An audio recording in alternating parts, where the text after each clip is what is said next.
Hey loves, how are you? Welcome to Sophisticated Country, where we talk about makeup for mature skin, beauty reviews that keep you glowing from the inside out, and whatever else we want to talk about. So today I am just going to put on some makeup and chit chat with you. If that is something that interests you, stick around. We are going to talk about it. All right, as you can see, my skin is like just revolting against me horribly the last, I'd say, like week and a half. I just have it's awful. Menopause, I'm telling you, hormone fluctuation is just like in full swing right now, and it is driving me absolutely bonkers. But you know, we got to do what we got to do with what we have. So we're just going to put some makeup on today. We're going to cover these bad dogs up. I feel like I'm all of 15 again, and my skin is just doing some really crazy, weird garbage, and it's pissing me off. I'm not gonna lie to you, it's pissing me off. So yeah, there's that. But anyway, how have y'all been? Me? I've been pretty good. Can't complain. I know, Vicky, you asked me about my carnivore journey, and I'm not carnivoring. It is very difficult for me to stay on this time, and I just don't know. It's really, really hard to stay on it this time. So I feel very deprived on it this time. I'm gonna again chalk it up to my hormonal fluctuations as to why I can't get a grip on the situation. But I will tell you what I have been doing. I started to journal, and I found that it is very helpful, very grounding. Ever since I was diagnosed with Hashimoto's, and ever since I have really had like an issue with my heart palpitations and things like that, I have been really scared, not gonna lie. And I have kind of stopped myself from doing things out of sheer fear. It really scared me when I had to be in the hospital and put on beta blockers for my heart palpitations. I know what causes them. It's hormonal, and it is thyroid related. And with Hashimoto's, sometimes you can get like a rush of your thyroid hormone, because what it is it's an autoimmune disease. Hashimoto's is an autoimmune disease, and it basically kills your thyroid. Your body thinks that it's a foreign invader, and it is doing everything it can to destroy it. So I find that I'm on thyroid medication for it, and I find that diet plays a huge role in the way I feel, and lifestyle. So I will say that exercise plays a huge role also, making me feel much better when I do it. The problem being is that since I have had the heart palpitations, I have basically and it's been my own brain. I have had the fear put in me when I had all of this stuff happen, and I didn't really realize it until I started to journal, and it kind of like reared its ugly head with me in some of the things that I was writing down. And if you guys don't journal, I will tell you that it's actually it's very, very liberating, and you'd be surprised at the things that you find out, because once you initially start to roll with writing in a journal, the crazy thing is it just starts to kind of spill out, which is really crazy to me. Once you get started, it's almost like you can't stop. It just starts to kind of like unlock some things, and just it just starts to roll. It's really crazy. So in my journaling, I have found that I have been like really afraid of doing like exercises and things like that, and I've kind of really stopped myself from doing some things because I have been so nervous this whole time about my heart palpitations, because it really freaked me out. And I have found that I have become really like nervous about my health. And wow, it's just sticking out there. It's glowing like a beacon. But anyway, I digress. But it's really, I've really noticed that, I have been afraid to do things. And like I said, the journaling has just really helped just kind of tell me some things that really I wasn't paying attention to. It's just really the strangest thing, to be honest with you. So I have started an exercise program, and I am, the thought process there too was, that sometimes I wasn't taking my own advice. Let's put it that way. And yeah, I found that what I was doing was I was telling everybody one thing, and I was doing another. So I was telling everybody, don't be afraid, and we're, we can do whatever we want. Just because we're, older doesn't mean anything. It's just a number. And I really believed that, but I wasn't utilizing it in my own life. I was actually running scared because, I really was like, oh, well, I'm 55 and I really probably shouldn't be doing, these things. And I honestly can't tell you why I thought that, except that, I was afraid. I was just afraid that I was gonna, that I was fragile. And that's bothersome to me, because I'm not fragile, but I was acting like I was, if that makes sense.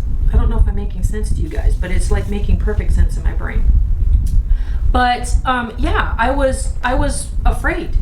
And I kept telling myself, do this, or I was actually telling everyone else, do this and do this and do this. And this whole time I really wasn't truly believing what I was saying, which is pretty crazy.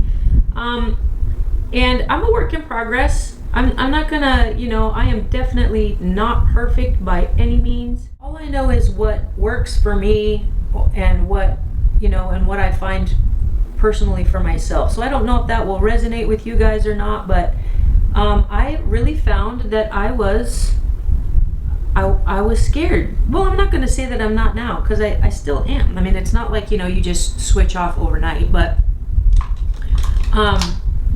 knowing is half the battle, right? I mean, knowing is that you are coming to grips with, hey, this isn't something that I should probably be doing.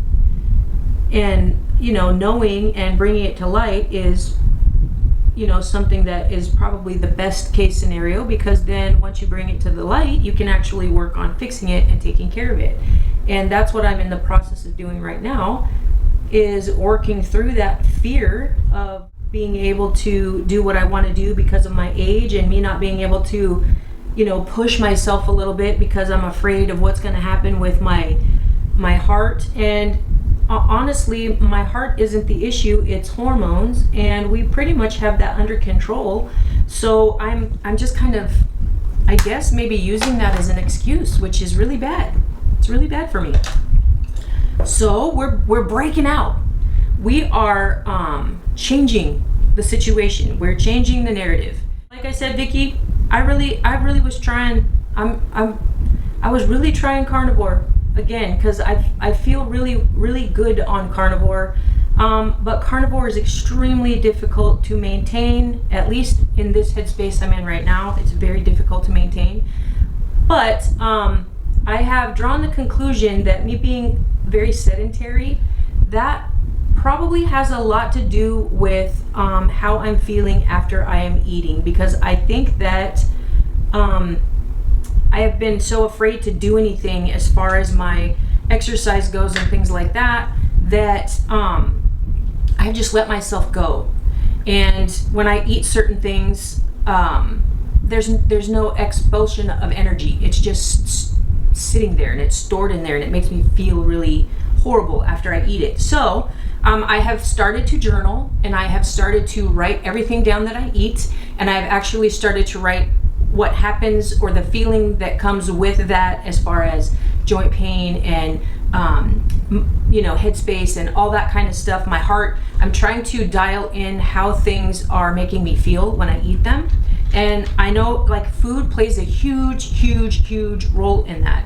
I was talking to my daughter the other day, and we were, it was funny because people are like, well, no, it's not what I'm eating, it's not this, it's not that, and it's like, well, wait a minute. So when you think about it, this is how I thought about it in my terms anyway. This is how I thought about it.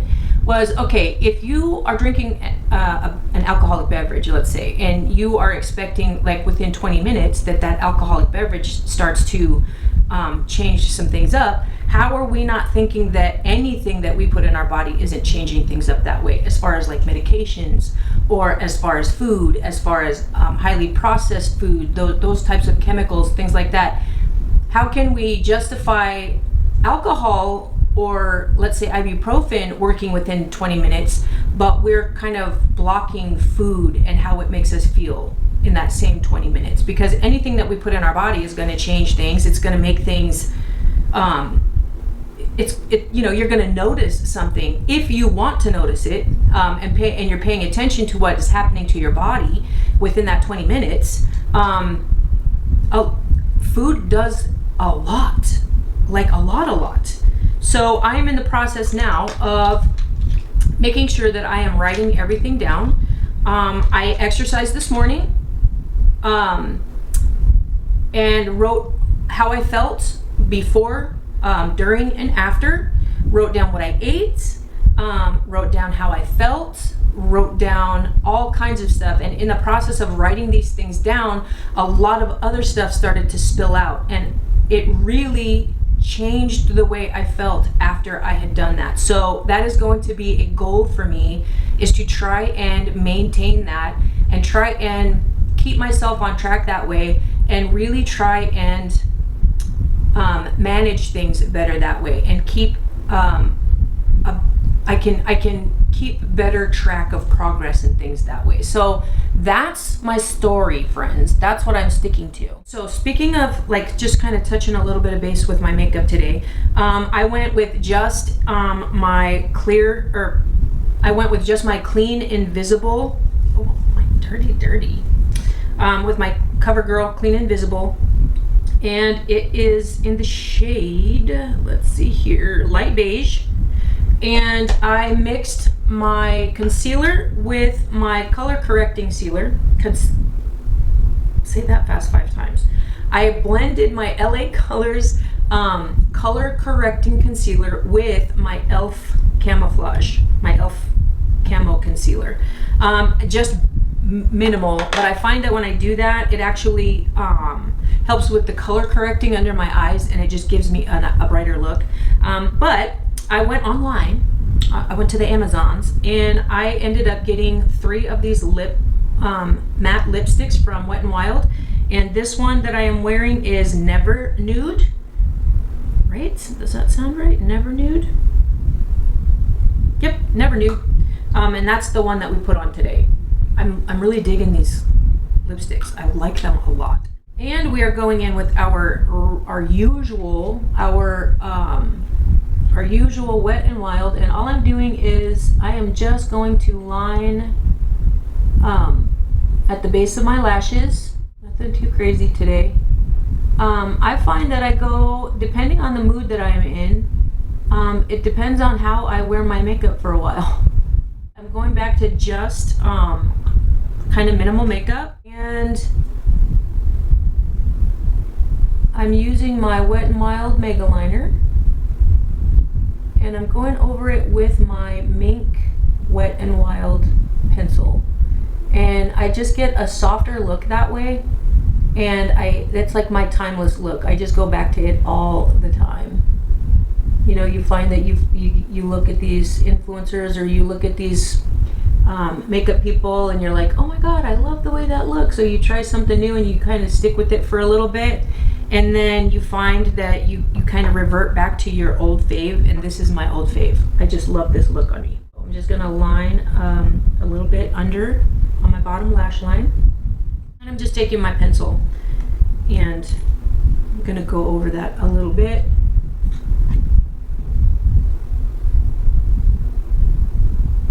And I'm just gonna take my pencil brush and I'm just gonna smudge it out a little bit.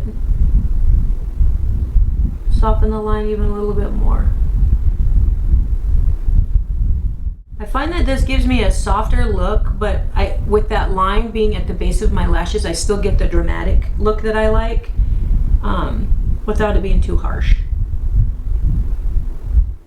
Just my take on the situation, you know. And I will tell you, so I used my e.l.f. palette also, just to give myself a little bit of that shadowing on top for my hood. And I picked up Great Lash. This is just a dark brown, the oldie but goodie Great Lash from Maybelline. I have been using Colossal Lash for like years. And when I went to go pick up Colossal Lash from Walmart, the Walmarts didn't have my Colossal Lash, and I was like devastated. So I was like, what in the world am I gonna do? So they had Great Lash, and I thought, you know what, let's pick up Great Lash and let's see what's going on. Hopefully, you know, it's gonna do its job. And to be perfectly honest with you, I am very pleasantly surprised that it's working quite well. And I absolutely love the way that it leaves my lashes. It was less expensive. I'll leave it down in the description box for you if you'd like. But yeah, it was less expensive than Colossal Lash. Not by leaps and bounds, but it was still less expensive, which I was like, winner chicken dinner. So I bought 2 of them, and I have been quite happy with Great Lash.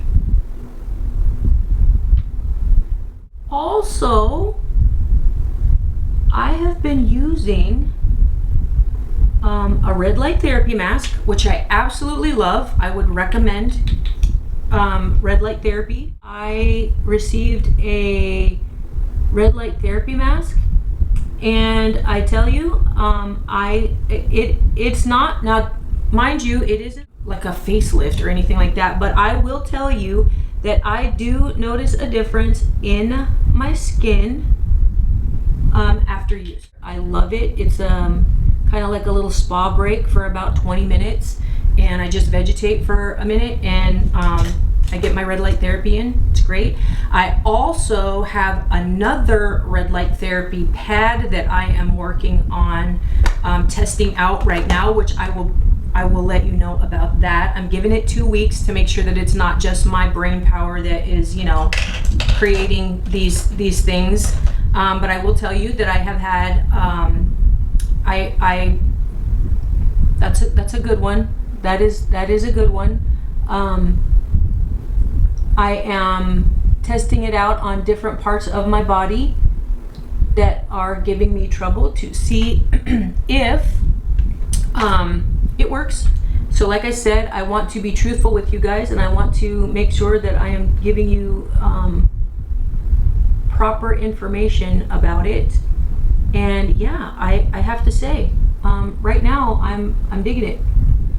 So look forward to that. Any kind of makeup on your eyes, like your mascara, just use your spoolie. Just use a spoolie, and once it dries, just kind of flake it off, and it comes right off. So, but anyway, I am going to really quick, but see, look at lashes galore. I'm very glad that at least I know now that I have another option. So I like it. Great Lash, you are still great. So I will be right back after I get my hair done, and I'll conclude this little video session that we've got going on, and I'll be right back. Okay, loves, I just wanted to chit chat with you and let you know that we need to not let fear stop us from doing what we want to do or what we need to do. It's a thief. Fear is a thief of joy. It's a thief of happiness. It's a thief of a lot of different things, and it's a liar. Fear is definitely a liar. So I just wanted to come on here and touch base with you guys for a little bit because I haven't been here for a while, and I missed you so much. So I wanted to say hello and just chit chat with you for a bit, do some makeup. So I have a couple of things. Number one is I have a new product that is being sent to me right now, which is a video that will come out very soon. I need to test it and see how it plays out for us mature skinned ladies, and I will let you know what that's all about when I can. And I have another video that I'm working on, which is a table that my husband and I just built.